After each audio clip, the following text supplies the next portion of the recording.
I ended the Obama horror show. The nuclear transaction that he made was horror. He gave him a road to the, you call it, I mean, what the deal that he did, the Iran nuclear deal, was so bad. It gave him a road to a nuclear weapon. And I will tell you, I deal with them. You cannot give Iran a nuclear weapon. This is all about a nuclear weapon. They cannot have the nuclear bomb, and they're not going to have the nuclear bomb. And that's exactly why we're talking about this every day. KT McFarland, former Trump National Security Advisor, joins us now. Blaine Holt, retired Brigadier General. Good to have you both here. So, KT, let's start at the present time. Trump says time is on our side. He's allowing Iran to figure out who's in charge. Your thoughts?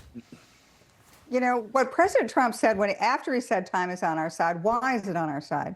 And it's the point that you just made. Iran is hemorrhaging money. They're getting no income from their oil sales. No oil tankers are going in. No oil tankers are going out of Iran. No ships are going into Iran. No ships are going out of Iran. So they're hemorrhaging money.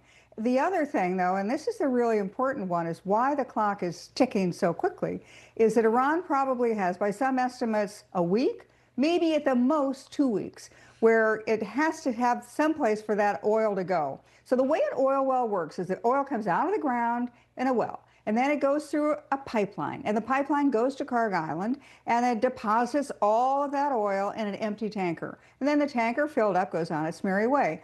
When you stop the ability of that pipeline to put oil in an empty tanker, the whole system starts backing up. Iran probably has excess capacity to store maybe a little bit of time, okay, maybe a week, maybe 2 weeks. Yeah. But what happens then? You can't just turn a switch and have the well stop pumping. It does enormous damage to the well, probably irreparable damage. And at the same time, you're going to prevent Iran from having any income after this war to rebuild any of this. So what happens in a week, 2 weeks? Their economy collapses. And Blaine, what happens then?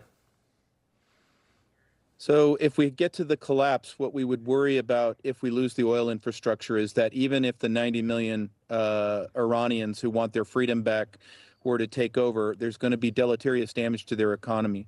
So what we need to do now is sort out where the IRGC targets are. We know that there's now a bifurcated leadership structure. That's what's going on. But it's over for them. This part of the war has been won. Now we have to manage what does this look like afterwards. We've already got the damage from the fertilizer not getting out. We've missed planting season in Africa. That is baked into the cake. So Scott Bessent, President Trump, they're on the right track. They're killing laundering. They're making them broke.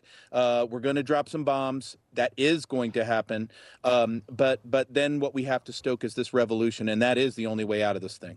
That is, and KT, your thoughts on that, and then we gotta stop there. Go ahead.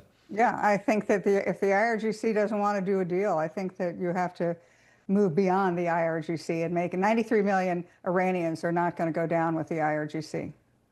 That's interesting. Okay.